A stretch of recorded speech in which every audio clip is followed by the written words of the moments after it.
Hello friends, Mandar here. I'm back with another video. Today I'm going to talk about how to apply for a Canadian work permit from outside of Canada. I will tell you what are the key eligibility requirements for applying for work permit from outside of Canada. I will also go through some of the documentation that is required, and I will also give you step-by-step instructions on actual fields inside the form, what they mean and what you should fill, and clarify some of the fields that people have questions on. So if you are interested in this information, please stick around until the end and you will get the value out of this video. So let's get started.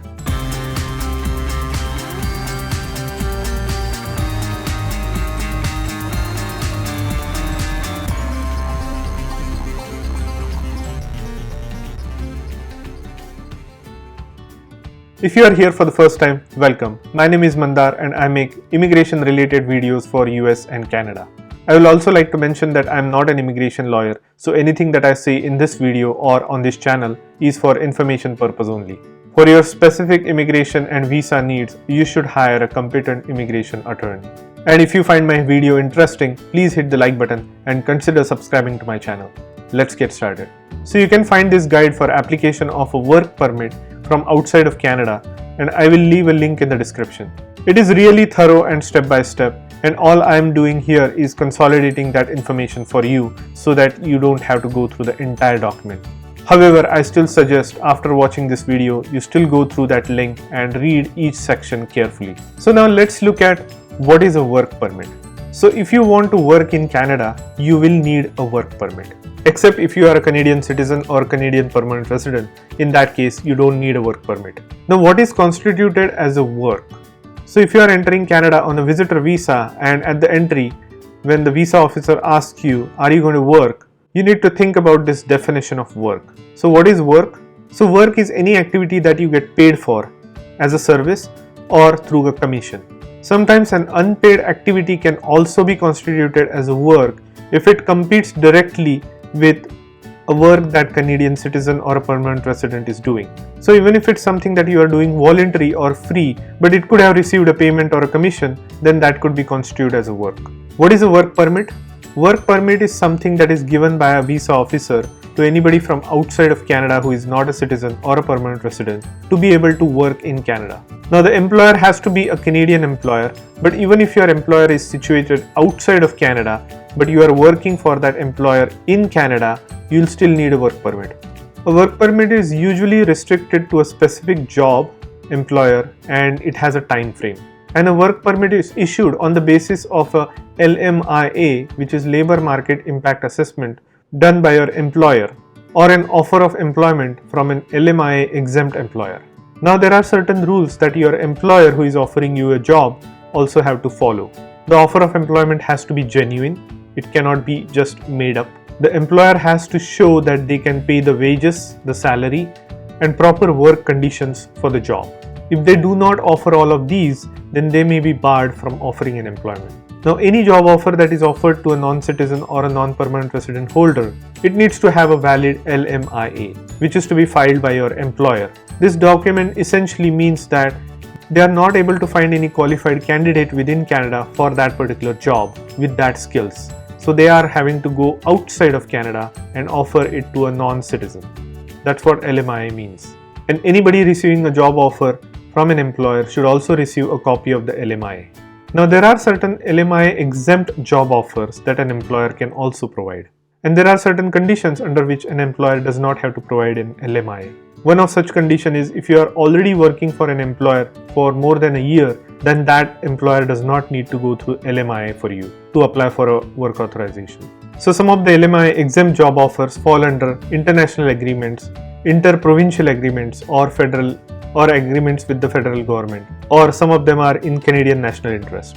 Now, who is eligible for a Canadian work permit? Now, the premise of this work permit is you need to show the visa officer that you will be able to work in Canada and you will be able to return back after the work authorization period has completed.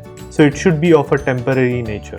It is important to show the Canadian visa officer that you will be returning after the work authorization period is completed. If you show any intention to stay for permanent, that will not be viewed as a positive for this particular visa category, because by nature work permit is temporary. you'll have to go through the background check and prove that you will be law abiding. If your stay is more than 6 months, you will also need to go through medical examination. So there are some conditions that the visa officer may put on your work permit, which are the employer that you will be working for, the type of job that you will be doing for that employer, or the duration for which you can work, and things like that. You will need a temporary resident visa that will be stamped on your passport. And citizens of some countries will also need an ETA, which is Electronic Travel Authorization. Now you don't need to apply for this TRV or ETA separately. When you apply for the work permit, the visa officer will issue you a TRV or ETA. Now another way you can apply for a work permit is based on your education or your study in Canada. So if you are enrolled into a full-time study work in Canada, say for bachelor's or master's or PhD, which is a full-time program for at least 2 years, you are eligible for something called post-graduation work permit. That is valid for up to 2 years. You can apply for this post-graduation work permit even if you are outside of Canada. So in this situation where you may be taking your online courses from outside of Canada for a university within Canada, after the coursework is complete, you can apply for this post-graduation work permit. You will need to apply for this post-graduation work permit within 180 days of completion of your studies. Your school or university will need to give you some document proving that you have completed your studies, and from that day onwards you have 180 days to apply for post-graduation work permit. Now family members can also apply for dependent permits. So who are the family members? Your spouse. Your spouse can also work by applying for a work permit along with the primary applicant. Your children, if they are going to go to a full-time school, they can also apply for their study permit along with your work permit application. The dependent children have to be under the age of 22 and they should be single. And as I said earlier, you can submit all of these applications at the same time. For your own work permit, for your spouse's work permit, and your children's study permits. If you are going to stay in Canada for more than 6 months, then there is a medical examination that is also needed. You can either take your medical exam ahead of time and submit it along with your application package, or you can take it later when the visa interview actually happens. There is also biometric requirement, which includes fingerprinting and photos. If you have your valid biometrics done in the last 10 years, you don't need to do it again, because they are valid for 10 years. Now let's look at what are the exact documents that are needed for a work permit application. The work permit documentation list is IMM 5488. There may be some supporting documentation required for your specific country from where you are applying for, but what I am going to tell you today is the common list of documents that are needed regardless from where you are. The first one is proof of identity, which is your passport, and they also require 2 photographs. The second is proof of employment. This is either with LMIA, which is in most of the categories, or if it is LMIA exempt, as I said earlier, then you don't need LMIA. Then your offer of employment is enough. You also need to show the proof that you are eligible to do the job. This can be through the trade certifications that you will obtain from your Canadian provinces. So say if you are a doctor, you need that certificate that you are qualified to do the doctor job in Canada. If you are a nurse, you need nurse practitioner's license. If you are a skilled trade, you'll need those particular licenses. So that will prove that you will be able to do the job that is described in your job offer. Now if you are bringing your family, that is spouse and children, you will need to show those valid documentation, such as marriage certificate or children birth certificates. Now if you are not a citizen of a country from where you are applying, you will need to show the proof of status for that particular country. So you'll need to show your valid visa from that particular country. Another important point to note here is, since you will be getting your certificates from your home country, depending on if it's an English speaking country or not, your certificates may not be in English. In this situation, you will need to translate those certificates into English and get them certified or notarized. Remember, you need to have these notarized. That is very critical. Just having that certificate translated is not going to be enough. It has to be notarized. Now the form that you need to fill to make an application for the work permit for Canada from outside of Canada is IMM 1295. It is absolutely critical to be complete and accurate in filling these forms. If a section does not apply to you, be sure to put NA or not applicable. Do not put NA for mandatory fields such as your name or date of birth. Now each person needs to fill out this IMM 1295. So if it's a family, the primary applicant has to fill out separate, spouse has to fill out separate, and each child has to fill out separate. Now the first question is Universal Client Identification Number. So if you have dealt with or applied to IRCC in the past, you will have this number. If not, then you will not. Just leave it blank. The second question is whether your preferred language is French or English. Select the one that applies to you. Now in the personal details section, the first question is enter your name. It has to exactly match your passport name. Here be sure that you don't put any abbreviations. You should put the full name that exactly matches in your passport. The second question is nickname or aliases. If you had previous names that you don't use now, you can put them here. Third question is male, female or X. X stands for another gender. Fourth question is date of birth. Be sure to put exactly as it matches on your birth certificate. Question number 5 is place of birth. Put it exactly as it matches your birth certificate and passport. Question 6 is country of citizenship, which is obvious. If you have multiple citizenships, then use the country that you will be using the passport of to enter into Canada. Now question number 7 is related to the country from which you are applying.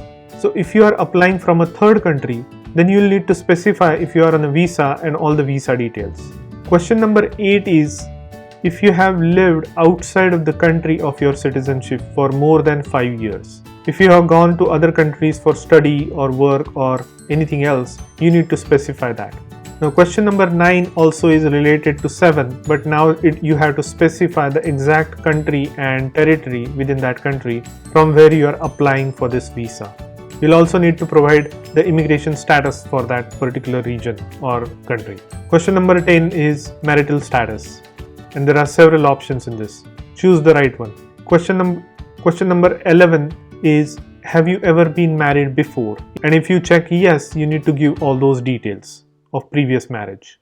Now the next set of questions are for your language.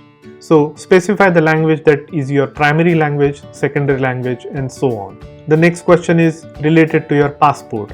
This will ask you questions such as what is your passport, what are the validity dates, where have you traveled, what are the dates you traveled to outside of that passport country, and for how long. So there will be about 6 questions related to your passport and travel. Next question is related to your national identity. So this is something that is if you have an immigration document, if you have a naturalization document, then you can specify those details in this questionnaire. The next question is US PR card holder, which means do you have a US green card, and it will ask you for those details. Then the next category is contact information. You will need to give all the contact details of place or hotel or your friend's detail, whoever you are going to be staying with when you arrive in Canada. Then they are going to ask you, are you going to have the same address as your mailing address where you are living? They will ask you about the telephone number in Canada, and then they will ask you about your email address. The next set of questions are the details about your intended work in Canada. So here you have to be careful selecting LMIA or LMIA exempt, open work permit or anything else. Then your employer details will be asked from where the LMIA was approved, such as the name of the employer, province or territory. Then there will be questions about your job. What is the job profile? What is the job description? Those things. You'll also need to provide the exact start date and end date for the job. And you will need to provide the LMIA number, which starts with A followed by 7 digits. This is obtained from the document, the LMIA document that your employer will give you. Next section is your education details. Here I highly recommend putting all the certificates, diplomas and degrees that you have, regardless whether they are related to your job or not. Then the next set of questions are regarding your employment history for the past 10 years. So you have to give your current job details, the current place where you are working, and your employment history, your job titles, your description for the last 10 years. The next set of questions is background information. Now once you fill out all this background information form and hit submit, then you will get a barcode. Until you get a barcode, it's not a complete application. Anybody who is older than 18 years needs to sign this form with the barcode. So it's a PDF online which you download, you enter all the detailed information that I just mentioned, then hit submit where you get a barcoded form. You print it out and then you actually sign the form. Remember, as I said, each family member needs to fill this form out separately for themselves. Now you can use a representative who can do it for you, but the form is so easy that you can do it yourself as well. Now you will have to pay the fees. There is application fees, there is open work permit fee and biometric fee. The fees have been listed on the form, $155 per person for work permit. Including extensions, it's $465, and there is an extra fee of $100 Canadian for open work permit. Biometric fee for one person is $85, 2 or more family members is $170, and so on. The processing fee and biometric fee will not be refunded if your application is rejected. You can pay this fee online. After you pay the fees, you will get a receipt, and then you can apply to the nearest Canadian visa center. Remember to go through the checklist IMM 5488 to make sure that you have included all the documents in your documentation package. So now what happens next is you will get a decision whether your application is approved or not. If your application is approved, you will get a stamp on your passport, and then you will be ready to arrive in Canada. Now the processing time depends on where you are applying for and what kind of visa you are applying for. So in this category, for a work permit, if you are applying from India, it's showing currently that it will take 124 days. So that was the step-by-step guide to apply for a Canadian work permit from outside of Canada. So if you found this video useful, please hit the like button and consider subscribing to my channel, and I will see you in the next one.